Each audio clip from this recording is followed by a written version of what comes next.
হযরত ওমর রাদিয়াল্লাহু তাআলা আনহু ইসলাম গ্রহণ করেছিলেন এমন একটি সময়ে যখন মক্কার কুরাইশদের অত্যাচারে সাহাবীরা একেবারেই অতিষ্ঠ। ততদিনে ইসলাম গ্রহণকারীর সংখ্যা এতই কম ছিল আর কুরাইশরা এতটাই মারমুখী ছিল যে কেউ ইসলাম গ্রহণ করার পর তা প্রকাশ করার সাহসই পেতেন না, বরং গোপনে তারা নিজেদের আত্মীয় স্বজন বন্ধু বান্ধবদের মাঝে ইসলামের দাওয়াত পৌঁছে দিতেন। কিন্তু ওমর রাদিয়াল্লাহু তাআলা আনহু ছিলেন একেবারেই ব্যতিক্রম। তিনি ইসলাম গ্রহণের পর এমন কিছু দুঃসাহসী কাজ করেন যা তার আগে আর কোনো সাহাবী করার সাহস পাননি। ইসলাম গ্রহণের পর হযরত ওমর রাদিয়াল্লাহু তাআলা আনহুর এরকম কিছু দুঃসাহসী পদক্ষেপের কথা তুলে ধরব আজকের পর্বে। ভিডিওর শেষ পর্যন্ত থাকুন আমাদের সাথে।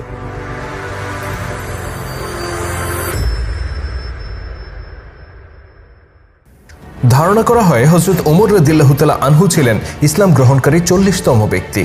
তবে কারো কারো মতে ওমর রাদিয়াল্লাহু তাআলা আনহুর আগে ইসলাম গ্রহণকারীর সংখ্যা আরও কিছুটা বেশি ছিল। তবে এটা নিশ্চিত করেই বলা যায় সংখ্যাটি তখনও 100 ছাড়িয়ে যায়নি। অর্থাৎ তখন পর্যন্ত ইসলাম গ্রহণ করেছেন খুবই অল্প সংখ্যক মানুষ, আর তাদের অধিকাংশই ছিলেন দরিদ্র ও প্রভাবহীন পরিবারের সদস্য, এমনকি কেউ কেউ ছিলেন দাস-দাসী। ফলে ইসলামের বিরোধিতাকারী কুরাইশরা নির্ভয়ে তাদের উপর চড়াও হতো আর নির্যাতন করত। তাদের এই নির্যাতনে অতিষ্ঠ হয়ে সাহাবীদের একটি দল মক্কা ছেড়ে আবিসিনিয়ায় হিজরত করতে বাধ্য হয়েছিলেন। এমনই নাজুক পরিস্থিতিতে ইসলাম গ্রহণ করেন নবীজির প্রিয় চাচা হামজা রাদিয়াল্লাহু তাআলা আনহু। তিনি ছিলেন কাবা ঘরের তত্ত্বাবধায়ক প্রয়াত আব্দুল মুত্তালিবের পুত্র, যে কারণে হামজা রাদিয়াল্লাহু তাআলা আনহু ছিলেন কুরাইশদের মধ্যে অত্যন্ত সম্মানিত ও প্রভাবশালী। তার এই ইসলাম গ্রহণের ফলে রাসূল সাল্লাল্লাহু আলাইহি সাল্লাম ও তার সাহাবীদের মনোবল কিছুটা বেড়ে যায়। কিন্তু তাদের এই মনোবল পূর্ণতা পায় যখন হামজা রাদিয়াল্লাহু তাআলা আনহুর কয়েকদিন পরেই ওমর রাদিয়াল্লাহু তাআলা আনহু ইসলামের ছায়াতলে আসেন। ওমর ছিলেন এমন একজন মানুষ যাকে মক্কার কুরাইশরা অত্যন্ত সমীহ করে চলত। তিনি ছিলেন তৎকালীন আরবের গুটিকয় শিক্ষিত ব্যক্তির একজন। অন্যদিকে তিনি ছিলেন শক্তিশালী কুস্তিগির আর মল্লযোদ্ধা। তাছাড়া বিচক্ষণ ব্যক্তি, উত্তম পরামর্শদাতা, নেতৃত্বের গুণ সম্পন্ন একজন মানুষ এবং সুবক্তা হিসেবেও তিনি ছিলেন সুনামের অধিকারী। তবে ওমর রাদিয়াল্লাহু তাআলা আনহুর সবচেয়ে বড় গুণ ছিল তিনি ছিলেন অত্যন্ত সাহসী। নিজের মত প্রকাশের ক্ষেত্রে তিনি কাউকে পরোয়া করতেন না। ইসলাম গ্রহণের আগে কিংবা পরে সবসময়ই ওমর রাদিয়াল্লাহু তাআলা আনহুকে এই বেপরোয়া ভূমিকা পালন করতে দেখা যায়। ইসলাম গ্রহণের পর তিনি প্রথম যে দুঃসাহসী কাজটি করেন তা হলো ইসলাম গ্রহণের বিষয়টি প্রকাশ্যে ঘোষণা দেয়া। আবু জাহেল ছিল ওমর রাদিয়াল্লাহু তাআলা আনহুর মামা। সে ছিল কুরাইশ নেতাদের মধ্যে সবচেয়ে বেশি অত্যাচারী আর খতরনাক। সাহাবীদের অনেকেই আবু জাহেলের সামনে পড়লে ভয়ে আঁতকে উঠতেন, কেননা সে সবসময় হাতে চাবুক নিয়ে ঘুরত আর দুর্বল প্রভাবহীন কোনো সাহাবী সামনে পড়লেই তাকে মারধর শুরু করত।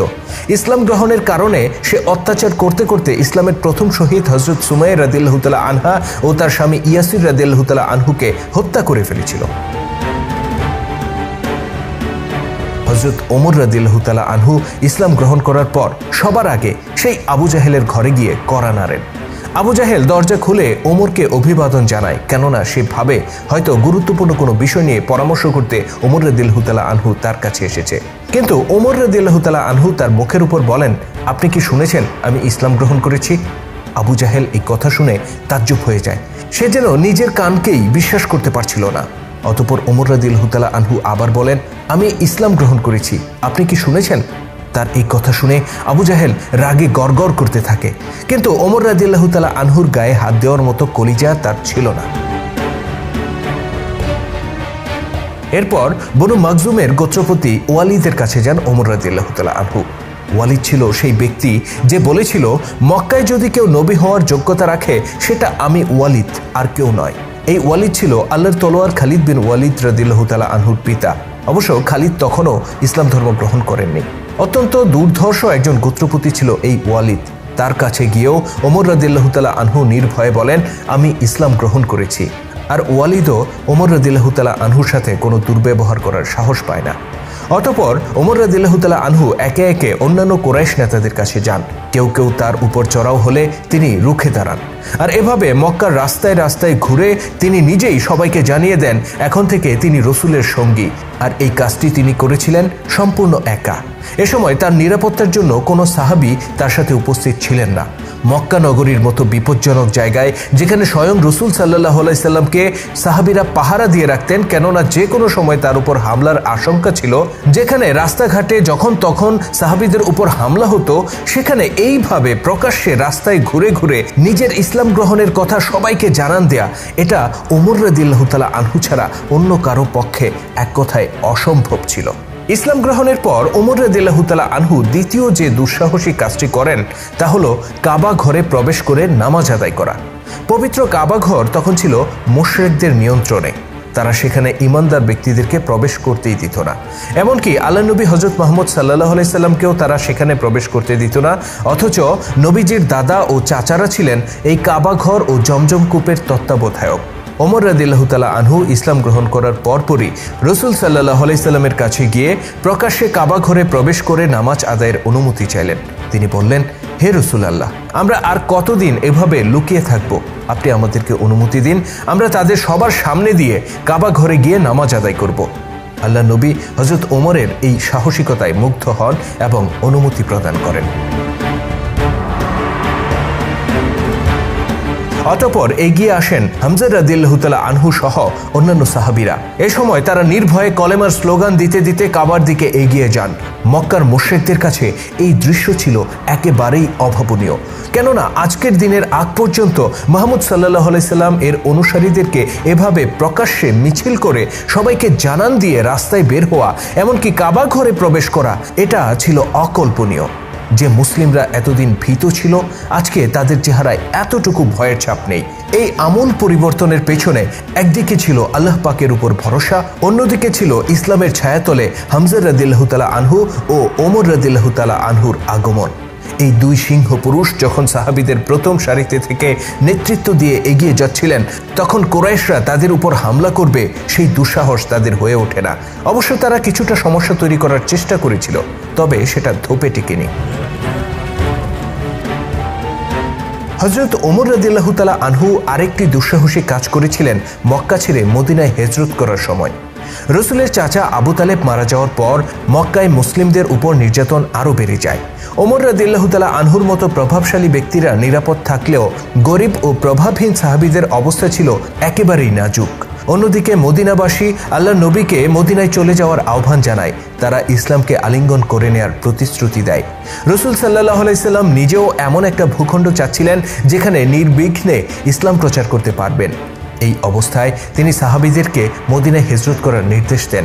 সাহাবীরা একে একে মদিনায় হিজরত করতে থাকেন, কিন্তু কুরাইশরা সাহাবীদের এই হিজরতের বিষয়টি ভালো চোখে দেখে না। তারা বুঝতে পারে মুসলিমরা মদিনায় চলে গেলে সেখানে তারা শক্তিশালী হয়ে উঠবে, যেটা হবে মক্কার জন্য বিরাট এক হুমকি। তাই কোনো সাহাবী মদিনায় চলে যেতে চাইলেই কুরাইশরা তাকে বাধা দিত আর তার হাত পা বেঁধে ঘরে ফেলে রাখত, যে কারণে অধিকাংশ সাহাবী গোপনে রাতের অন্ধকারে হিজরতের উদ্দেশ্যে বের হয়ে পড়তেন। এভাবে চুপি চুপি চলছিল হিজরত পর্ব। কিন্তু ওমর রাদিয়াল্লাহু তাআলা আনহু ছিলেন ব্যতিক্রম। তিনি লুকিয়ে মক্কা ছেড়ে পালানোর পাত্র ছিলেন না। তিনি কুরাইশদেরকে থোড়াই কেয়ার করতেন। বেপরোয়া ওমর রাদিয়াল্লাহু তাআলা আনহু প্রকাশ্যে হিজরতের আয়োজন সম্পন্ন করেন এবং কাবা ঘর তাওয়াফ করেন। অতঃপর যেখানে কুরাইশ নেতারা পরস্পরের সাথে পরামর্শ করত, সেখানে গিয়ে তিনি তাদেরকে চ্যালেঞ্জ করে বলেন, আমি মদিনায় চলে যাচ্ছি। কেউ যদি নিজের মায়ের বুক খালি করতে চায়, সে যেন এই উপত্যকার ওই প্রান্তে আমার মুখোমুখি হয়। এই কথা বলে তিনি রওনা হয়ে যান। কিন্তু কুরাইশদের মধ্যে এমন কোনো বাপের বেটা ছিল না যে ওমর রাদিয়াল্লাহু তাআলা আনহুর সাথে পাঙ্গা নেবে।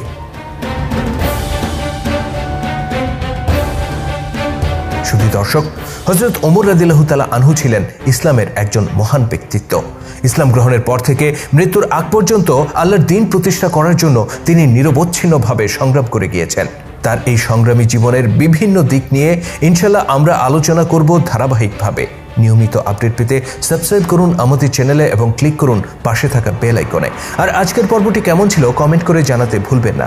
যদি ভালো লেগে থাকে তাহলে অবশ্যই লাইক ও শেয়ার করে ছড়িয়ে দেওয়ার অনুরোধ রইল। আল্লাহ হাফেজ।